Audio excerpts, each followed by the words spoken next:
네, 안녕하세요. 오늘은 저는 남성분들도 집중을 하셔야 되겠지만 특히나 여성분들한테 조금 더 위험한 질병에 대해서 얘기를 하려고 하는데요. 보통 여성들이 위험하다라고 했을 때는 뭐 골다공증 아니면 뭐 갑상선 아니면 유방 이쪽을 생각하실 텐데요. 대부분 우리가 뭐 심장질환이라든가 뭐 급성심근경색 이런 거는 보통 남자들이 먼저 준비해야 된다고 생각하기가 쉽습니다. 그런데 화면에서 보시면은 사망 원인을 보면 의외의 결과가 나옵니다. 남성분들 같은 경우 물론 심장 질환, 그 뇌혈관 질환이 높기는 한데요. 여성분들의 사망 질환은 심장하고 뇌가 1위하고 2위를 차지하고 있습니다. 그만큼 어떻게 보면 우리가 혈관이다라고 했을 때는 흡연을 많이 하거나 음주를 많이 하는 그런 남자한테 더 위험한 질병이라고 생각하기 쉽겠지만 이런 통계 자료를 보다 보면은 의외로 여성들한테 특히 혈관 질환은 더 위험한 질병이라고 볼 수 있는데요. 보시면은 우리가 수명이 늘어난 만큼 혈관을 오랫동안 사용하게 됩니다. 오랫동안 혈관을 사용하는 동안에 혈관은 우리가 생활하면서 생겨난 모든 노폐물이 지나가는 공간인데요. 그러다 보니까 계속해서 암이나 이런 것보다는 협심증 아니면 뇌경색 환자들이 계속해서 증가를 하고 있습니다. 역시나 사망의 원인의 1위는 암이겠지만요. 늘어나는 환자 수로 봤을 때는 혈관이 앞으로 계속 집중해야 될 그러한 질병의 원인이겠습니다. 특히나 여자분들 같은 경우는 조금 더 위험하다고 말씀을 드렸는데요. 그 다음에 보시면요. 계속해서 남자가 질병이 더 혈관 질환이 더 위험하다고 보이겠지만 이 50대를 전후로 해서는 여자분들의 혈관 질환 발생 빈도가 급격하게 늘어나고 있습니다. 그 원인은 뭘까요? 요 나이에 집중을 하셔야 되겠는데요. 보통 여자분들 같은 경우에는 폐경 이후에 골다공증이나 이런 거를 조금 더 주의를 하시겠지만 이 폐경 이후에 여자분들의 이런 혈관 문제가 계속해서 생겨나고 있습니다. 그 이유는 혈관이라는 게 남자, 여자 약간 차이가 있는데요. 혈관이 여성의 혈관이 훨씬 더 좁습니다. 그런데 만약에 50대 이전에 그럼 왜 남자가 더 이게 발병의 빈도수가 높을까요? 그 이유는 여자들 같은 경우에는 이 폐경 이전까지는 계속 에스트로겐이 생성이 되고 있는데요. 이게 혈관을 보호해주는 역할을 하지만 그래서 50대 이전에 폐경 이전에는 여성이 남성보다 혈관 질환을 앓을 확률이 훨씬 낮지만 이 50 이후에 폐경 이후에는 이런 에스트로겐이 생성이 되지가 않기 때문에 남성보다도 오히려 더 위험하고 특히나 혈관 자체도 더 약하고 가늘기 때문에 이런 혈관 질환의 진단을 받을 확률이 훨씬 더 여성이 높다고 봅니다. 그러면 어,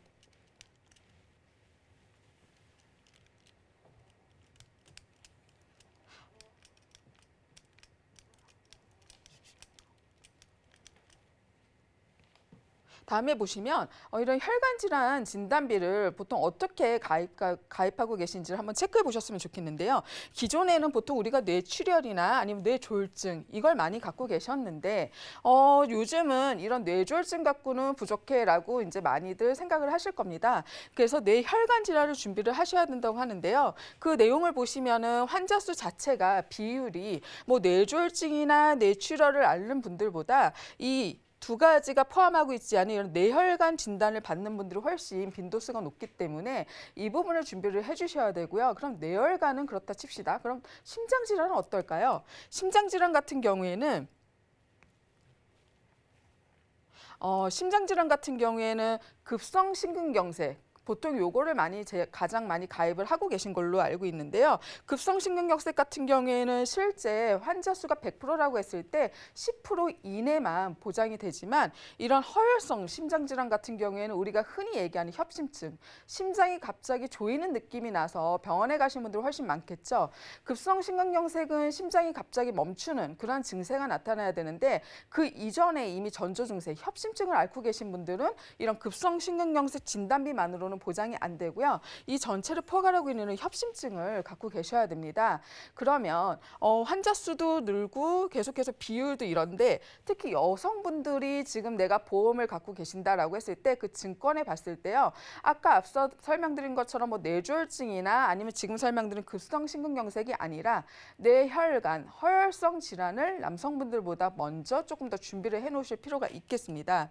그럼 보시면 그 비용이 가장 늘 문제잖아요. 치료 치료비는 초기부터 요즘은 특히나 실손보험을 가입하신 분들이 인구수의 거의 대다수이기 때문에요. 실손보험이 있는데 내가 예전에는 병원비, 검사 비용 같은 게 좀 부담돼서 병원을 안 가셨다고 한다면 실손보험이 보편화가 되면서 조금이라도 증세가 있으면은 미리 병원에 가서 진료를 받고 진단을 받는 경우가 많이 생기는데 그래서 예전에는 이런 중대한 질병에 대해서 먼저 준비를 했다고 하면 요즘은 오히려 이런 초기에 진단을 받고 치료를 받는 분들이 많기 때문에 이 초기에 집중하셔야 되는데요.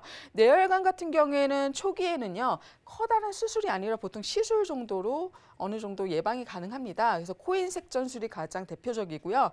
거기에 비용은 대신에 시술이긴 하지만 워낙 이제 혈관 질환 같은 경우에는 중대한 수술 중에 하나이기 때문에 1,000만 원 정도 이제 이렇게 비용이 나오고요. 이런 부분 그러니까 예를 들어서 코일색 전술을 갖다가 내가 시술을 받는다고 했을 때 내가 갖고 있어야 될 것들은 뇌혈관 질환 수술이나 이런 입원비겠죠.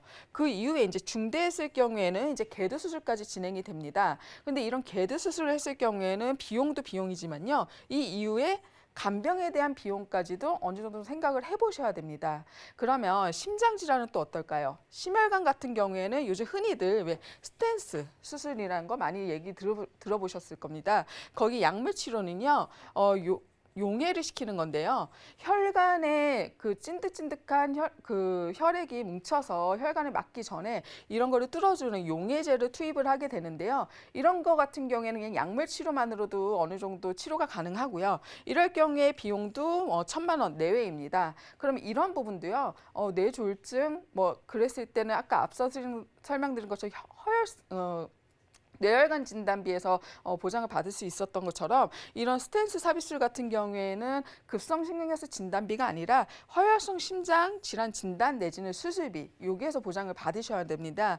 만약에 그 이후에 계속해서 진행이 되다 보면은 혈관을 계속해서 사용을 하기 때문에 어느 정도 예방이나 이런 게 가능하긴 하겠지만 그 이후에 또 계속해서 우리가 살아가면서 혈관에 계속해서 또 노폐물이 쌓이기 때문에 스텐스 삽입술로도 안 됐을 때 더 진행이 됐을 때는 이런 관상동맥 우회술 내지는 개흉수술, 그러니까 말 그대로 심장을 여는 수술을 해야 되는데요. 이럴 경우에도 비용은 수천만 원 발생이 하고 이럴 경우에 이제 급성심근경색 진단비가 발생이 되겠습니다.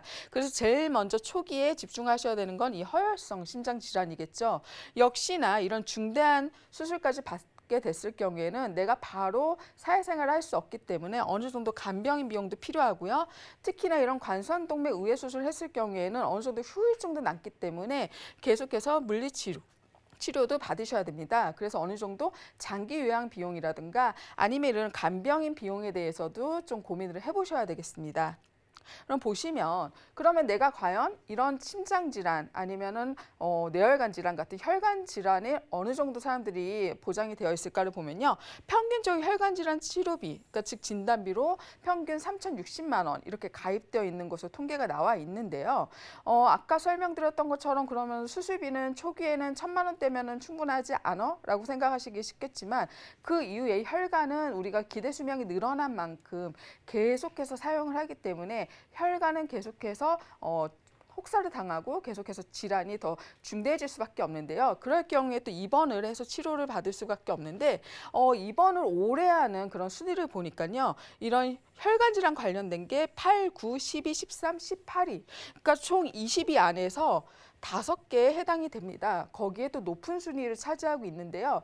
이렇다는 건 어떤 거냐면 혈관 질환으로 인해서 내가 치료를 받았을 경우에 암 치료랑 거의 비슷할 정도로 바로 사회생활을 할 수 없고 어느 정도 병원에서 긴 시간을 치료를 받으면서 지내야 된다는 겁니다. 그렇다면 과연 치료비가 문제일까요? 아니면 간병비나 아니면은 생활비 이런 것도 생각을 해야 됩니다. 그렇기 때문에 평균적으로 갖고 있는 이런 3,060만 원은 딱 내 치료비 정도로만 보장이 가능하겠고요. 그 이후에 긴 시간 동안 입원하는 동안에 가정에서 일어날 생활비라던가 아니면 이런 간병 비용을 포함하기에는 좀 부족합니다. 그러면 어떻게 혈관 질환에 대한 비용을 준비를 해야 될까? 그 플랜을 한번 제안을 드리려고 하는데요. 보시면은 지금 여기에 원투로 나눠져 있는 걸 보실 수가 있는데요. 예전에 우리가 심혈관 아니면 허혈성 이런 거를 갖다 다 보장이 되면 아까 급성 심근경색이 뇌졸중이나 뇌졸중과 다르게 혈관 질환 전체를 포함한다고 보통 설명을 들으셨을 텐데요. 여기에 빠졌던 부분들이 있습니다. 대표적으로 부정맥. 부정맥 같은 경우에는 심장이 불규칙하게 뛰는데요. 이런 증세를 앓고 있는 분들이 생각보다 빈도수가 많은데 이런 분들의 60% 이상이 나중에 뇌졸중이나 이런 큰 질환으로 이어지는 경우가 많고요. 특히나 40, 50대 남성분들 돌연사의 가장 대표적인 이런 증세가 혈관 질환인데 이런 분들의 거의 70% 정도가 부정맥을 미리 앓고 있었다고 합니다. 그러면 병원에 초기에 가서 이런 진단을 받고 시술을 받으려면 어느 정도 이런 부분에 대한 진단비가 되어 있어야 될 텐데요. 그럴 경우에는 이제 1,000만 원 진단을 받을 수가 있고요. 진단금을. 그 이외에 부정맥이라든가 이런 이외에 우리가 흔히 알고 있는 그런 나머지 심장 질환이나 아니면 그런 혈관 질환 같은 경우에는 이제 3,000만 원 보장을 받는데요. 특히나 여자분들한테 조금 더 집중해 주셨으면 좋겠다라고 말씀드린 이유 중에 하나가요. 이 4대 혈관 질환입니다. 이 4대 혈관 질환 같은 경우에 가장 대표적인 게 여자분들이 많이 앓고 있는 하지정맥입니다. 하지정맥 같은 경우가 이 4대 혈관 질환에 포함이 되는데요. 실손보험이 개정이 되면서 이런 하지정맥 같은 경우에 어느 정도 미용으로 처리를 해버려서 제대로 보장받기가 쉽지가 않아졌는데 이러한 부분까지 내가 보험으로 보장을 받으려면은 이러한 혈관 질환 진단비를 좀 준비를 해두시는 게 중요할 것 같고요. 특히나 우리가 만약에 진단을 받았을 때 바로 수술에 들어가는 경우도 있지만 그 증세가 그러니까 가벼웠을 때는 굳이 시술이 아닌 아까 약물 치료로도 가능하다고 그랬잖아요. 그 약물 치료를 했을 경우에는 진단비는 물론 보상이 되겠지만 수술이 아니고 시술이 아니기 때문에 만약에 수술비 보험이라든가 이런 거 위주로 준비하셨던 분들은 이러한 약물 치료를 받았을 경우에는 따로 보장받을 수가 없을 텐데 그런 경우에는 이런 혈전용의 치료비 200만 원으로 충분히 보장을 받으실 수 있습니다.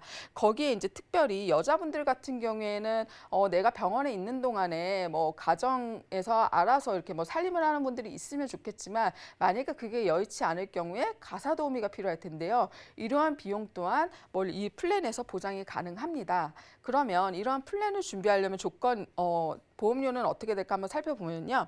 40세 남성 같은 경우에는 37,480원이면 보장이 가능하고 여자분들 같은 경우는 채 2만 원이 되지 않는 보험료로 아까 설명드렸던 부정맥도 포함이 되면서 가사도우미 비용까지도 보장이 가능하고 특히나 시술이나 수술을 하지 않는 그냥 약물 치료 받았을 경우에도 진단비에 플러스 200만 원이라는 이런 혈전용의 치료비도 보장이 가능합니다.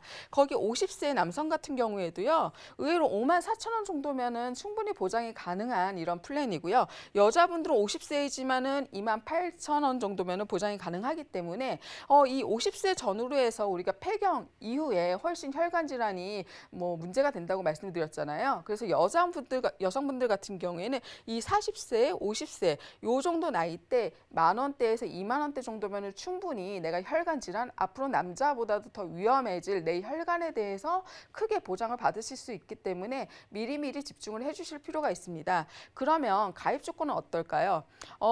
부정맥하고 신부전 진단금도 보장이 되는데요. 여기에 뇌경색이나 심근경색 진단 시에 가사 도우미가 지원이 됩니다. 그리고 고혈압이나 고지혈이 있다 하더라도 가입이 되기 때문에 특히나 고혈압이나 이런 고지혈증이 있는 분들은 혈관이 늘 남들보다도 또 문제가 되는 시압폭탄을 안고 있어야 되는데요. 이런 분들도 아까 말씀드린 그런 플랜을 그대로 가입이 가능하시기 때문에 만약에 내가 고혈압이나 고지혈이 있다 했을 경우에 특히 여자분들은 고혈압, 고지혈이 폐경 이전에도 있는 분들은요. 폐경 이후에는 훨씬 더 위험해지기 때문에 미리미리 준비를 해주셔야 되겠고요. 가입 가능 나이는 20세부터 65세까지 가입이 가능하십니다. 그러면 내가 만약에 고혈압이나 고지혈이 있는데 남들하고 똑같이 가입이 지금까지는 쉽지가 않아서 급성심근경색 내지는 뇌졸중까지밖에 아니면 뇌출혈 이렇게만 내가 보장이 되어 있었는데 설명을 듣다 보니까 그게 아니라 더 큰 범위의 이런 진단비나 시술비가 필요할 것 같다라고 하는 분들한테 또 제안 드리고 싶은 플랜은요. 내가 병을 앓고 있더라도 가입이 가능한 건데요.